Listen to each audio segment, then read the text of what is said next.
நாமக்கல் மாவட்டம் பேளுக்குறிச்சி காவல் நிலையத்தில் பெண் எஸ்எஸ்ஐ காமாட்சி உயிரிழந்த சோகத்தில் பணிச்சுமை காரணமாக மாரடைப்பு ஏற்பட்டு காமாட்சி உயிரிழந்ததாக அவரது சகோதரி புகார் தெரிவித்திருக்கிறார். அவர் தெரிவித்த அந்த காட்சிகளையும் பார்த்து வருகிறோம். இது குறித்த விவரங்களோடு இணைகிறார் நமது செய்தியாளர் சதீஷ்.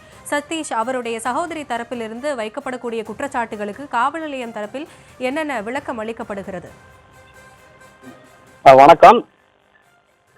இறந்த காவல்துறை அதிகாரியோட தங்கை பேசும்பொழுது, லீவு கொடுக்காம டார்ச்சர் பண்ணியே கொண்டுட்டீங்க, போலீஸ்க்கே இந்த நிலைமைனா மக்கள் கதி என்ன, வயிற்றுல கட்டி இருந்து இரவு ரத்தப்போக்கு போகுது, லீவு கொடுக்க கேட்டா லீவா கேட்கற அப்படின்னு நைட் டியூட்டி போடுற அப்படின்னு டார்ச்சர் பண்ணி கொண்டுட்டீங்க என தங்கை கண்ணீர் மல்க பேசும் காணொலி தற்போது வெளியாகியுள்ளது.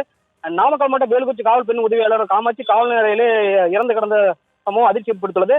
சிறப்பு உதவி காவலர் பணிச்சுமை காரணமாக மாரடைப்பாக இறந்த எனவும் கூறப்படுகிறது.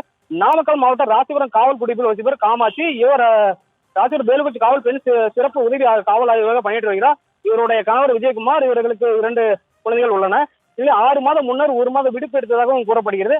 மேலும் பணிக்கு வந்தபோது அவருடைய தொடர்ந்து இரவு பணி வழங்கப்பட்டதாகவும் கூறப்படுகிறது. இந்த இரவு பணி சுமை காரணமாக தனது உறவினரிடம் இந்நாள் வேலை பார்க்க முடியவில்லை, அரை நாள் விடுமுறை கேட்டால் கூட விடுமுறை தர முடியாது என ஆய்வாளர் கூறியதாக தனது உறவினரிடம் கூறியதாகவும் கூறப்படுகிறது. நேற்று இரவு பணி முடித்துவிட்டு விடியகாலை 2 மணி அளவு காமாட்சி ஓய்வு சென்றதாகவும் கூறப்படுகிறது. காலை உறவினருடன் பேசியதாகவும் கூறப்படுகிறது.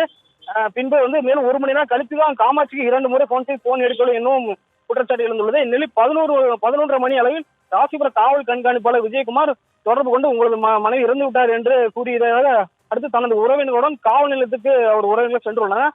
அங்கு இறந்து கிடப்பதை கண்ட அவரது உறவினர்கள், இவர் பணிச்சுமை காரணமாக தான் இறந்து விட்டார், அவர் இறந்து ஏன் அரசு மருத்துவமனைக்கு எடுத்துச் செல்லவில்லை, ஏன் அவருக்கு முதலுதவி சிகிச்சை அளிக்கப்படவில்லை என உறவினர்கள் அங்குள்ள காவல்துறை அதிகாரிகளிடம் வாக்குவாதத்தில் ஈடுபட்டனர்.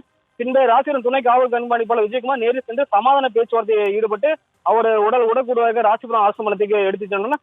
ஓய்வறையில இறப்பு பணிச்சுமை காரணமா அல்லது மன அழுத்த காரணமா விழுந்தாரா, அது மாரடைப்பா என பேளுக்குறிச்சி காவல்துறை தொடர்ந்து விசாரணை மேற்கொண்டிருக்கின்றனர். சிறப்பு காவல்துறை ஆய்வாளர் இறப்பு நாமக்கலில் பெரும் பரபரப்பை ஏற்படுத்தியுள்ளது.